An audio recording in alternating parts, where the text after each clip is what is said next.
Hi, it's Redheaded Riding Hood here. Red for short. I forgot to do yesterday's daily celebration. I was gonna do it on my live, and Paul and I were talking all about Oregon and when he moved to Oregon and everything, and I forgot all about doing the daily celebration. So I'm gonna read yesterday's and then I'm gonna do today's because they're so good I don't want to skip them, and it's on right. January 22nd, yesterday's, is on right. I once heard a famous Scottish preacher, Dr. John Stone Jeffrey, speak of the good you can do with a stamp. That is indeed true. Perhaps we ought to write more letters than we do. A letter can convey our congratulations. When we have some success or when something good happens to us, one of the happiest things is to know that there are others who are sharing our joy and who are wishing us well. It has been said, rightly I think, that it is much easier to weep with those that weep than it is to rejoice with those that rejoice.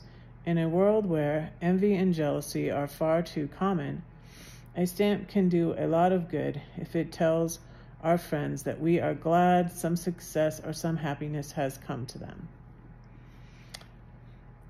A letter can convey appreciation.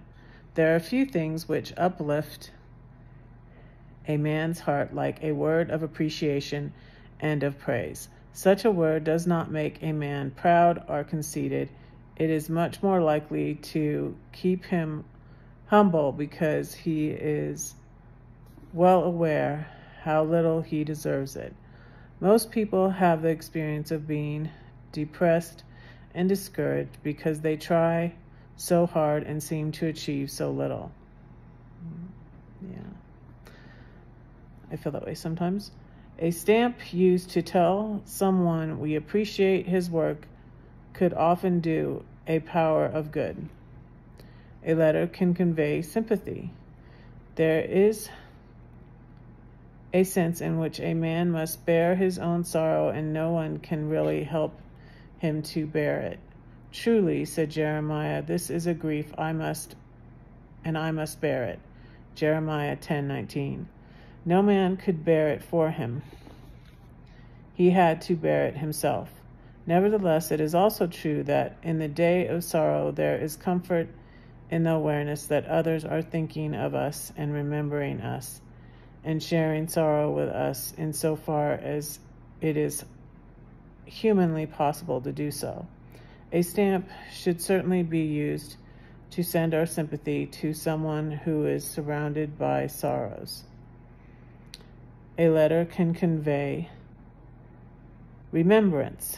A man, said Dr. Johnson, should keep his friendships in constant repair. A stamp has power. And that was yesterday's. Sorry I missed it.